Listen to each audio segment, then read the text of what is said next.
म्हणजे त्याचे वडील राक्षस होते, पण तो राक्षस झाला का? तेव्हा आपण जर बाळाला सांगितलं की अशा अशा ठिकाणी आता आपण जाणार आहोत आणि तुझी सोनोग्राफी होईल, तेव्हा तू छान स्माइल कर, आनंदाने हात हलव, असं म्हटल्यानंतर तुम्हाला दिसेल की सोनोग्राफीमध्ये बाळांनी हात हलवलेला आहे. या क्वालिटीज माझ्याकडे चांगल्या आहेत आणि या माझ्यातल्या निगेटिव्ह क्वालिटीज आहेत, त्या मला नको आहेत बाळामध्ये.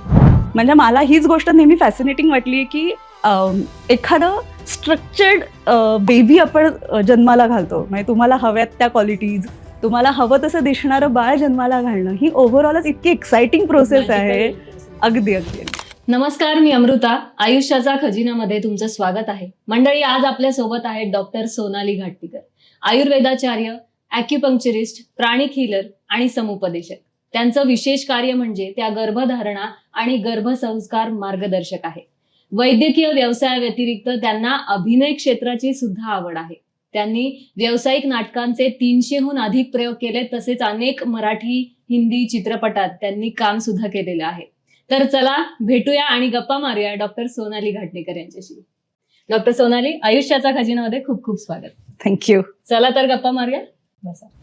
डॉक्टर सोनाली, तसं तर तुम्हाला बऱ्याच विषयांवर भरपूर नॉलेज आहे, पण तुमचा मेन आणि कोर विषय मला असं वाटतं की गर्भसंस्कार. तर याबद्दल आम्हाला आज जाणून घ्यायला जास्त आवडेल. तर मी सुरुवातच यापासूनच करेल की गर्भसंस्कार म्हणजे नक्की काय, कारण याबद्दल बरेच गैरसमज पण आहेत लोकांच्या मनात, असं मला वाटतं. अगदी थोडक्या शब्दात सांगायचं म्हटलं, शब्दशः अर्थ सांगायचा म्हटला तर गर्भसंस्कार म्हणजे गर्भावर केले जाणारे संस्कार. आता संस्कार हा शब्द कसा निर्माण झाला, तर सम आणि क्रू हे दोन धातू एकत्र आले की संस्कार शब्द निर्माण होतो. तर सम म्हणजे काय? सम्यक म्हणजे चांगलं, परिपूर्ण. आणि क्रू म्हणजे करणं, म्हणजे एखादी गोष्ट चांगली करणं, ती परिपूर्ण करणं म्हणजे संस्कार. आणि गर्भ म्हणजे बाळ, बाळावर केले जाणारे संस्कार किंवा त्या बाळाला परिपूर्ण करणं, त्या बाळाला घडवणं म्हणजे गर्भसंस्कार. अरे वा, किती छान. आणि असंही आपण म्हणतो की संस्कारो ही गुणांतराधानम. म्हणजे काय, तर गुण बदलणं म्हणजे संस्कार. म्हणजे साधं उदाहरण, व्यवहारातलं उदाहरण आहे. दुधापासून आपण दही लावतो, त्याचं ताक होतं, लोणी, लोण्याचं तूप. म्हणजे लोण्यावरती उष्णतेचा संस्कार केला की तूप मिळतं. तसंच बऱ्याच वेळेला असं समजलं जातं की आई वडिलांचे जे जीन्स आहेत, मुलं तशीच होतात. पण गर्भसंस्कार हे त्यासाठीच आहेत की जे नको असलेले गुण आहेत ते आपल्याला काढून टाकायचे आणि जे गुण आपल्याला हवे आहेत ते त्या बाळामध्ये निर्माण करायचे. क्रू म्हणजे करायचे, त्या बाळाला परिपूर्ण करायचे म्हणजे गर्भसंस्कार. वा, अगदी सोप्या शब्दात तुम्ही सांगितलंय आम्हाला. पण मग मला हे विचारायचं की नक्की हे गर्भसंस्कार कधी सुरू केले पाहिजेत, म्हणजे अगदी न्यूज कळाल्यानंतर की कधी? खूप चांगला प्रश्न आहे, कारण बऱ्याच जणांना असं वाटतं आता न्यूज कळाली, प्रेग्नन्सी कन्फर्म झाली, आता 9 महिने गर्भसंस्कार करायचे. तर ते तसं नाहीये. याच्यासाठी पण मी एक सोपं उदाहरण देईन की शेतकरी जेव्हा धान्याची पेरणी करतो तेव्हा पाऊस पडायला लागल्यावर तो धान्य पेरणी करत नाही, तर तो आधी जमिनीची मशागत करतो, नांगरणी करतो, काही तण उगवलं असेल तर ते काढतो, पाण्याची सोय करतो आणि त्यानंतर मग योग्य बीज योग्य ऋतूनुसार ते पेरतो आणि मग त्याला हवं तसं ते धान्य मिळतं. तसंच गर्भाच्या बाबतीत किंवा बाळाच्या बाबतीत पण तसंच आहे. म्हणजे आई वडिलांचं बीज चांगलं असणं जितकं गरजेचं आहे, तितकंच त्याला सपोर्टिंग जे एन्व्हायरमेंट आहे ते क्रिएट करणं सुद्धा महत्वाचं आहे. त्यासाठीच गर्भसंस्कार हे प्रेग्नन्सीची न्यूज कळाली तेव्हापासून सुरू न करता किमान 3 महिने आधीपासून त्याची तयारी करणं गरजेचं आहे. आणि 9 महिने झाल्यानंतर, बाळाची डिलिव्हरी झाल्यानंतर ते पूर्ण होतं असं नाहीये. बाळ किमान 5 वर्षाचं होईपर्यंत ते तसेच सुरू ठेवायचे असतात, कारण बाळाच्या मेंदूची डेव्हलपमेंट जी आहे ती वयाच्या, म्हणजे गर्भात जी सुरू होते ती वयाच्या 5व्या वर्षापर्यंत मॅक्सिमम डेव्हलपमेंट होत असते. त्यामुळे बाळ 5 वर्षाचं होईपर्यंत गर्भसंस्कार हे सुरूच ठेवायचे. अरे वा, ही नवीन इन्फॉर्मेशन. अगदी अगदी. मला हे म्हणायचंय की आजच्या काळात गर्भसंस्काराचं महत्व जास्त आहे असं तुम्हाला वाटतं का, आणि आई वडिलांनी कशा प्रकारे याकडे बघितलं पाहिजे, किती महत्वाचं आहे हे? नक्कीच आजच्या काळात गर्भसंस्काराचं महत्व खूप जास्त आहे, हे मी 2 दृष्टीने सांगेन. एक तर पहिली गोष्ट अशी आहे की आजकालचं लाईफस्टाईल आपण बघतो की न्यूक्लिअर फॅमिलीज जास्त आहे आज. म्हणजे पूर्वीच्या काळात जॉईंट फॅमिलीज होत्या, म्हणजे काका काकू, आजी आजोबा आपण सगळे एकत्र राहायचो. त्यामुळे म्हणजे आताचे बरेच पिढी असं म्हणते की खरंच गर्भसंस्काराचा परिणाम होतो का, मग पूर्वी गर्भसंस्कार नाही करायचे, मग आता हे फॅड आलंय का. तर त्याचं उत्तर हेच आहे की आजी आजोबा जे होते ते जी भावंड असायची त्यांना गोष्टी सांगणं, गाणी ऐकवणं हे काम करायचे. लहान मुलं त्या बाळाशी बोलायचे, जरी बाळ पोटात असेल तरी त्यांना ती उत्सुकता असायची. बाळ त्यांच्याशी बोलायचे, घरात मंत्रोच्चार होत असायचे, ते वेगवेगळे संस्कार बाळावरती व्हायचे. काका काकू घरातले बाकीचे नातेवाईक इतकं येणं जाणं असायचं की नातेवाईकांची ओळख, वेगवेगळे शब्द हे बाळाला तेव्हा कळायचे. त्यासाठी वेगळे संस्कार करण्याची गरज नव्हती. आजकाल न्यूक्लिअर फॅमिलीज आहेत, त्यामुळे. आणि अजून एक गोष्ट की पूर्वी 4-5 मुलं सहज होत होती, पण आता ते प्रमाण एकावर आलेलं आहे. मग एकाच मुलाला जर जन्म द्यायचा आहे आपल्याला, तर ते बाळ परिपूर्ण का असू नये. मग त्याच्यासाठी ज्या गोष्टी करायला लागतात त्या करणं गरजेचं आहे. म्हणजे आपण म्हणतो की छत्रपती शिवाजी महाराज आज जन्माला आले पाहिजेत तर काहीतरी बदल घडेल, त्यांच्यासारखं व्यक्तिमत्व पाहिजे. पण तेव्हा एक गोष्ट विसरतो की जर छत्रपती शिवाजी महाराज घडायचे असतील तर जिजाबाई पण यायला पाहिजेत. म्हणून आपली जबाबदारी, स्त्रियांची जबाबदारी आहे की त्यांनी जिजाबाईंसारखे गर्भाच्या काळात म्हणजे गर्भारपणात ते कष्ट करण्याची तयारी दाखवली तर तशी संतती निर्माण होईल. दुसरी गोष्ट अशी आहे की आजकाल मी म्हटलं तसं की एका संततीवरती आपण आलेलो आहोत. तर बऱ्याच वेळेला जेव्हा न्यूज कळते तेव्हा आता चला, आता आराम करा, आता कामं करायची नाहीत, आता एका जागेवर बसून राहा, हे पण जास्त प्रमाणात होतंय. मग ड्रायफ्रुट्स खायला घालणं जास्त प्रमाणात, तिला एका जागेवर बसून ठेवणं, या गोष्टी सुद्धा होत आहेत आणि त्यातनं मग जे कॉम्प्लिकेशन्स आहेत ते दिसत आहेत. मग या दोन्ही गोष्टींचा विचार केला तर गर्भसंस्कार करणं ही आजच्या काळाची गरज आहे असं मला वाटतं. जास्त आहे असं वाटतं. येस, अगदी बरोबर. पण काहींच्या मते म्हणजे काही लोक असंही म्हणतात, अगदी टोकाचं म्हणायला जावं तर गर्भसंस्कार ही एक अंधश्रद्धा आहे असं लोकांना वाटतं. तर त्यांना तुम्ही काय सांगाल? गर्भसंस्कार ही अंधश्रद्धा नक्कीच नाहीये, त्याच्या मागे शास्त्र आहे. अगेन मी याच्यासाठी एक उदाहरण देईन की जसं मी म्हटलं की बऱ्याच जणांना वाटतं की आई वडिलांचे जीन्स जसे असतात तेच बाळामध्ये उतरतात. पण जर आपण गर्भसंस्कार मान्य नाही केले आणि हा जो विचार आहे तो तसाच कॅरी फॉरवर्ड केला तर भक्त प्रल्हादाच्या बाबतीत आपण काय म्हणू. म्हणजे त्याचे वडील राक्षस होते पण तो राक्षस झाला का? नाही. त्याच्या आईने त्याच्यावर जे संस्कार केले त्यामुळे तो वेगळा घडला. अभिमन्यूची गोष्ट आपल्या सगळ्यांना माहितीये. त्याला चक्रव्यूह भेदता आला पण त्यातनं बाहेर पडणं त्यांनी ऐकलं नव्हतं, त्यामुळे तो त्याच्यातनं बाहेर पडू शकला नाही. आणि सायन्स आता हे मान्य करतंय की बाळाची वेगवेगळ्या महिन्यांमध्ये वेगवेगळ्या पद्धतीने डेव्हलपमेंट होत असते. बाळाला ऐकू यायला लागतं, बाळ रिस्पॉन्ड करतं. बऱ्याच वेळेला असे अनुभव घेतलेले आहेत की सोनोग्राफीला जेव्हा आई जाते तेव्हा आपण जर बाळाला सांगितलं की अशा अशा ठिकाणी आता आपण जाणार आहोत आणि तुझी सोनोग्राफी होईल, तेव्हा तू छान स्माइल कर, आनंदाने हात हलव, असं म्हटल्यानंतर तुम्हाला दिसेल की सोनोग्राफीमध्ये बाळाने हात हलवलेला आहे, वेव्ह केलेला आहे. म्हणजे इतपत जर बाळ ऐकतंय तर नक्कीच या गोष्टीला आपण अंधश्रद्धा नाही म्हणणार. खरंय. पण आता मला असं म्हणायचं की आता हे गर्भसंस्काराचे वेगवेगळ्या ठिकाणी क्लासेस वगैरे असतात बऱ्याच ठिकाणी. तर कशा पद्धतीने निवड करू शकते एखादे, की काय नेमकं त्याची ऑथेंटिसिटी आम्ही कशी तपासू शकतो, की आम्ही नेमकं काय बघितलं पाहिजे त्याच्यामध्ये? नक्कीच. एकतर मला असं म्हणायचंय की गर्भसंस्कार म्हणजे ठराविक पुस्तकं घेऊन वाचत बसणं, की ठराविक सीडीज घेणं किंवा एखाद्या योगा क्लासला एनरोल करणं किंवा विशिष्ट पद्धतीने एकच गोष्ट फॉलो करणं असं नसतं. मी मगाशी म्हटलं त्याप्रमाणे प्रत्येक महिन्यात बाळाची डेव्हलपमेंट वेगवेगळी होत असते. त्यामुळे प्रत्येक महिन्यात गर्भिणीला म्हणजे आईला आपण जो आहार देतो, जे काही खायला देतो ते प्रत्येक महिन्यानुसार बदलतं. तिला आपण जो काही व्यायाम सांगतो तो प्रत्येक महिन्यानुसार बदलतो. आणि नंतरची जी गोष्ट आहे ती विचार, कारण सगळ्यात जास्त बाळावर परिणाम होतो तो आईच्या विचारांचा होतो आणि आजूबाजूच्या वातावरणाचा होतो. म्हणजे गर्भसंस्कारात जास्त रोल आईचा जरी असला तरी तिच्या आजूबाजूला जी लोक आहेत, जे वातावरण आहे त्याचा सुद्धा तेवढाच परिणाम होतो. मग या सगळ्या गोष्टींचा विचार करणारा जर एखादा क्लास किंवा एखादं ठिकाण तुम्हाला मिळालं तर निश्चित तुम्ही त्याच्यासाठी एनरोल करू शकता. पण जर असं असेल की नाही 9 महिने तुम्ही हे ऐका, ही एक गोष्ट फॉलो करा, तर ते ऑथेंटिक आहे असं मला वाटत नाही.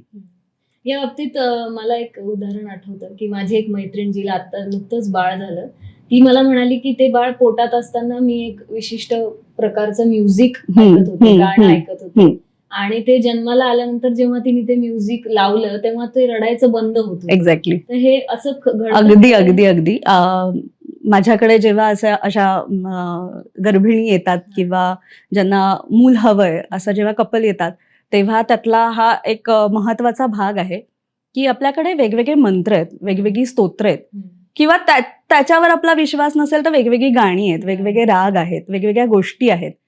तर ठराविक वेळेस तुम्ही जर ते गाणं, ती कविता किंवा ती गोष्ट, ते स्तोत्र मंत्र तुम्ही लावले, म्हटले स्वतः, तर बाळाला त्या वेळेची आणि त्या स्तोत्रांची माहिती होते.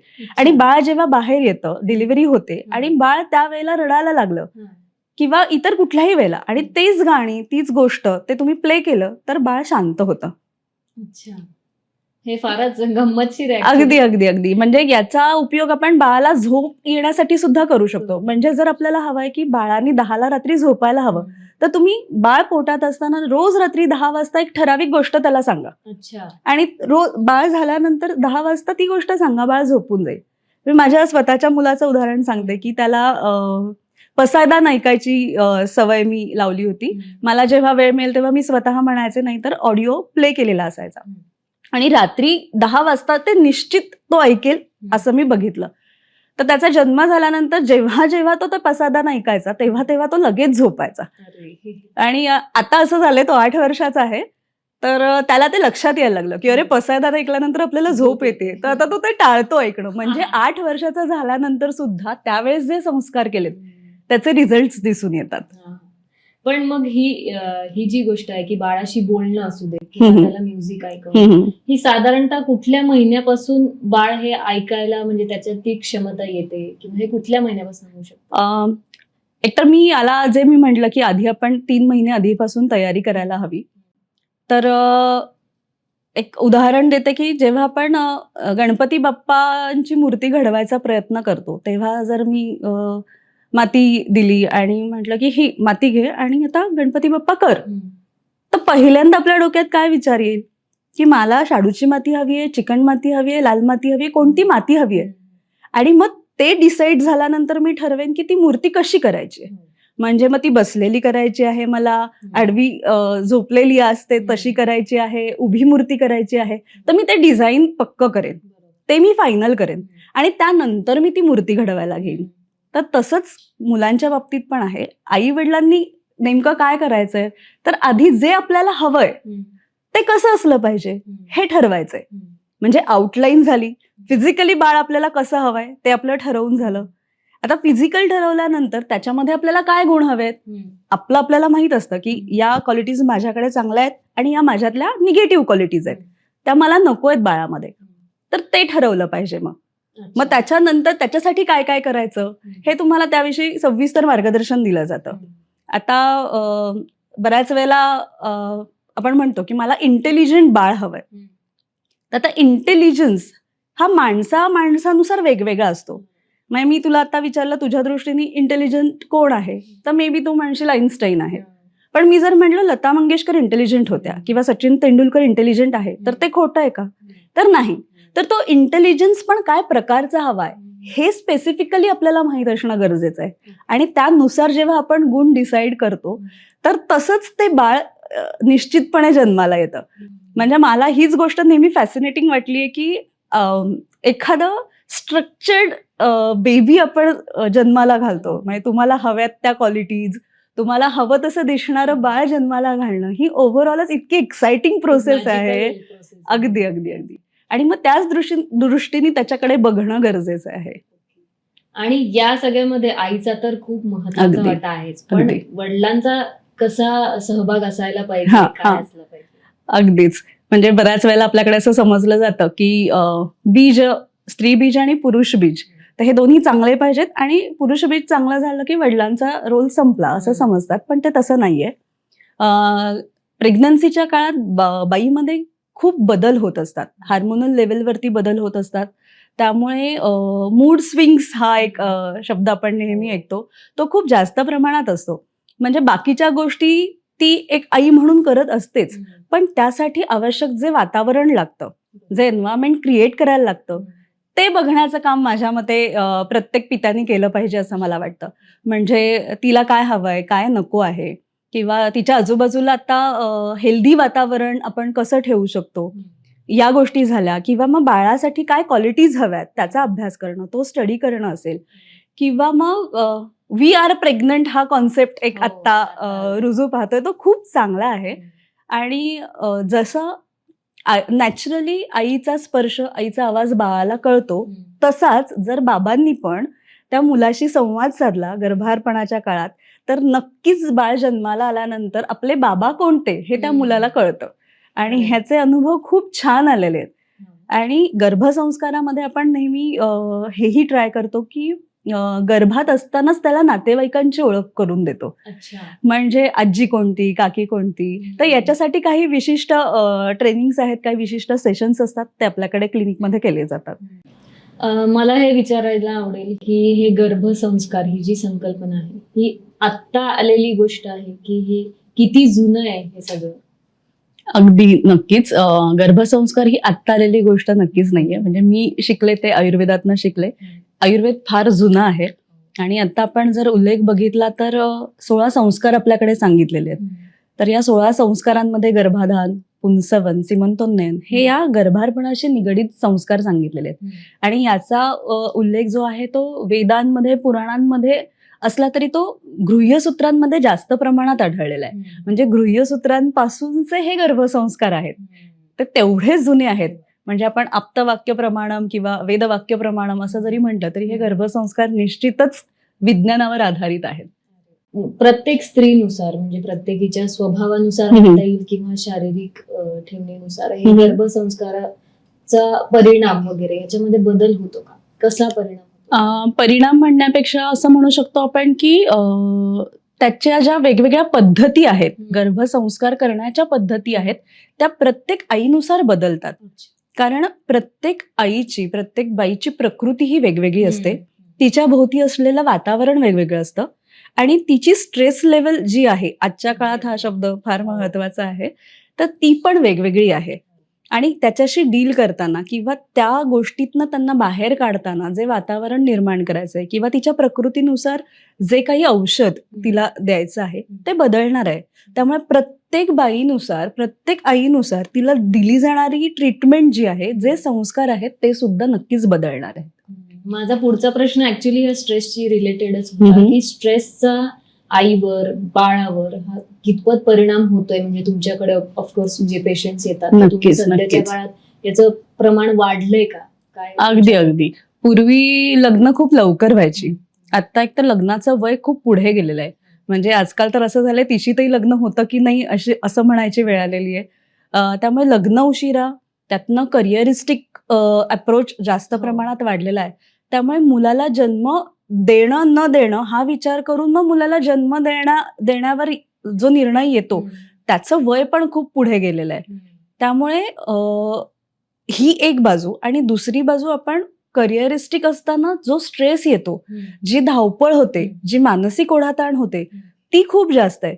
म्हणजे मुलाला जन्म द्यायचा हे ठरवल्यानंतर पण या फॅक्टर्समुळे येणारा स्ट्रेस वेगळा आहे आणि आपलं जे डे टू डे लाईफ आहे त्याच्यानुसार येणारा स्ट्रेस वेगळा आहे. त्यामुळे या दोन्ही स्ट्रेसशी आपल्याला रिलेट करून त्याच्यावरती उपाय करायला लागतात. त्यामुळे नक्कीच या स्ट्रेसवरती सगळ्यात पहिल्यांदा आपण म्हणून जे सुरुवात करतो ती या स्ट्रेसला धरूनच ट्रीटमेंट करायला लागते. तो स्ट्रेस कमी केल्यानंतरच पुढे आपण गर्भसंस्काराकडे जाऊ शकतो. कारण healthy body rest in a healthy mind असं आपण म्हणतो. जर तुमचं मनच तितकं शांत नसेल, ते उथळ असेल किंवा तेच आधी अनेक विषयांनी व्याप्त झालेलं असेल, तर त्याच्यात ते आपल्याला हवं तसं बाळ जन्माला घालणं थोडं अवघड होतं. त्यामुळे ते आधी साऊंड माइंड करण्याकडे आपली पहिली ट्रीटमेंट असते. नक्कीच. माझा शेवटचा प्रश्न हा खरं तर थोडासा तुमच्या पर्सनल आयुष्याशी निगडीत आहे. म्हणजे मला असं विचारायचं की तुम्ही बऱ्याच क्षेत्रात काम करताय. म्हणजे आयुर्वेद झालं किंवा प्राणिक हिलिंग झालं, गर्भसंस्कार झाला आणि सोबतच तुम्ही ऍक्टिंग मध्ये पण आहात. मग मला विचारायचं की एवढा सगळ्याचा समतोल कसा साधता तुम्ही? वेळ कसा डिवाइड करताय? ऍक्च्युली आपण म्हणतो की आवड असली की सवड आपोआप मिळते. एकतर मला नेहमी पर्सनली असं वाटतं की मी जेवढ्या पेशंट्सना भेटते, रुग्णांशी डील करते, त्याचा उपयोग मला माझ्या अभिनयामध्ये होतो. कारण एकाच वेळेला तुम्ही वेगवेगळ्या बॅकग्राऊंडच्या, वेगवेगळ्या प्रकारच्या लोकांना भेटतात, तर ते कुठेतरी मेंदूत रजिस्टर होत असतं. आणि जेव्हा एखादं स्क्रिप्ट माझ्याकडे येतं, एखादं कॅरेक्टर माझ्याकडे येतं, तेव्हा मी ते रिलेट करू शकते कोणाला तरी. त्यामुळे मला ते उतरवताना कॅरेक्टरमध्ये खूप सोपं जातं. आणि मी म्हणते की या सगळ्यामध्ये आपली फॅमिली आपल्यासोबत असणं फार महत्त्वाचं असतं. त्यामुळे माझ्या आई-वडिलांचा, माझ्या सासूबाईंचा, माझ्या नवऱ्याचा मला ह्याच्यात नेहमी सपोर्ट मिळतो. त्यामुळे मला ते मॅनेज करणं खूप सोपं जातं. आणि हे सगळे विषय असं मला वाटतं की हातात हात घेऊन जातात. त्यामुळे मला ते ॲडजस्ट करणं किंवा त्याच्यातनं जो आनंद मिळतो, तो खूप वेगळा आहे. त्यामुळे मी एका वेळेला या सगळ्या गोष्टी करू शकते. पण तुमचा इंटरेस्ट हा स्पेसिफिकली गर्भसंस्काराकडे कसा वळलाय? खूप चांगला प्रश्न हा याच्यासाठी आहे की जेव्हापासून मी BMS शिकायला आले आणि शिकता शिकता जेव्हा या विषयाचं इंट्रोडक्शन झालं, तेव्हापासूनच तो मला असा खूप फॅसिनेटिंग वाटला की एखादं जिवंत व्यक्ती तुम्ही तुमच्या आवडीनुसार निर्माण करणं. म्हणजे तुम्हाला हवं तसं ते दिसणं, तुम्हाला हवं तसं त्याचे गुण असणं, हे खूप वेगळं काहीतरी आहे. आणि जेव्हा माझं लग्न झालं आणि आम्ही ठरवलं की आता आपण मुलासाठी चान्स घेऊया, तेव्हा मग मला प्रॅक्टिकली हे अप्लाय करता आलं. आणि मग तो माझा जो अनुभव होता प्रेग्नन्सीच्या काळातला, तर मी माझे नातेवाईक असतील, माझ्या मैत्रिणी असतील किंवा माझी बहीण असेल, त्यांच्याकडनं जो त्यांचा अनुभव ऐकला तो, आणि मला स्वतःला जो अनुभव या 9 महिन्यांमध्ये आला, तो खूप वेगळा होता. माझ्यासाठी every day is a fun असं होतं. माझ्यासाठी प्रत्येक दिवस असं काहीतरी नवीन घेऊन येणारा, नवीन शिकवणारा आणि नवीन आनंद देणारा असा होता. मग तेव्हा मला असं वाटलं की नाही, म्हणजे हे गर्भसंस्काराचे जे परिणाम मला दिसतात ते खूप वेगळे आहेत आणि बाकी इतर स्त्रिया जे अनुभव घेतायत तो खूप वेगळा आहे. तर हा माझा आनंद मी इतर स्त्रियांबरोबर पण शेअर केला पाहिजे. आणि त्याचसाठी मग मी ठरवलं की नाही, ह्या गोष्टी ज्या आपण अप्लाय केल्या, आपण आत्मसात केल्या, त्या इतर बायकांपर्यंत पोहोचवूयात. आणि त्यासाठी मी गर्भसंस्कार सुरू केले. आणि गर्भसंस्कारांचा जो परिणाम आहे, तो आज मी बघतीये माझ्या मुलामध्ये. म्हणजे गर्भसंस्कारामध्ये आपण जे लेफ्ट आणि राईट ब्रेन आपण म्हणतो, काही मुलांचा लेफ्ट ब्रेन जास्त ऍक्टिव्ह असतो, काहींचा राईट असतो. तर आपण काही टेक्निक्स अशा वापरतो ज्याने हे दोन्ही ब्रेन सायमल्टेनियसली ऍक्टिव्हेट होतात. त्यामुळे गर्भसंस्कारातनं झालेली अपत्य जी मुलं असतात ना, तुम्ही ती आयडेंटिफाय करू शकता लवकर. पण काही वेळेला असाही प्रश्न येतो की इतक्या लवकर मुलांना शिकवून उपयोग काय आहे? म्हणजे इव्हेंच्युअली जसे ते एक एक ग्रेड पुढे जातात, तसं तसं त्यांना ते शिकवलं जातं, त्यांना ते येतं. पण मला असं म्हणायचं आहे की तीच ग्रहण क्षमता, धारण क्षमता जर त्या मुलामध्ये 10 पट असेल, तर ते आपण का नाही करायचं? म्हणजे आज एक विषय त्या वयाच्या मुलाला कळत असेल, तर त्याच वयाच्या मुलाला गर्भसंस्कारांनी जर 10 विषय एकाच वेळेला कळत असतील, तर ते आपल्याला का नको आहेत? मग जर आपल्या देशाला आपल्याला पुढे घेऊन जायचंय, तर देशातलं प्रत्येक मूल चांगलं असणं गरजेचं आहे. आणि ते प्रत्येक मूल चांगलं व्हायचं असेल, तर प्रत्येक आईनी गर्भसंस्कार करणं गरजेचं आहे. म्हणजे प्रत्येक आई जर जिजाबाई झाली, तर प्रत्येक मूल छत्रपती शिवाजी महाराजांसारखं निर्माण होईल. आणि म्हणूनच मला गर्भसंस्कारात विशेषतः काम करायची प्रेरणा त्यातनं मिळाली. आणि या खूप सुंदर नोटवर आपण प्रेक्षकांना हेच सांगूयात की आज तुम्ही गर्भसंस्काराचं महत्त्व कितपत आहे हे डॉक्टर सोनालीकडून ऐकलंच आहे. त्यामुळे या गोष्टीला अंधश्रद्धा नक्कीच मानू नका. डॉक्टर सोनाली, तुम्ही आलात, आम्हाला एवढं छान मार्गदर्शन केलं, त्याबद्दल तुमचे खूप खूप धन्यवाद. Thank you so much. तर आपण भेटूया पुढच्या पॉडकास्टमध्ये. तोपर्यंत नमस्कार.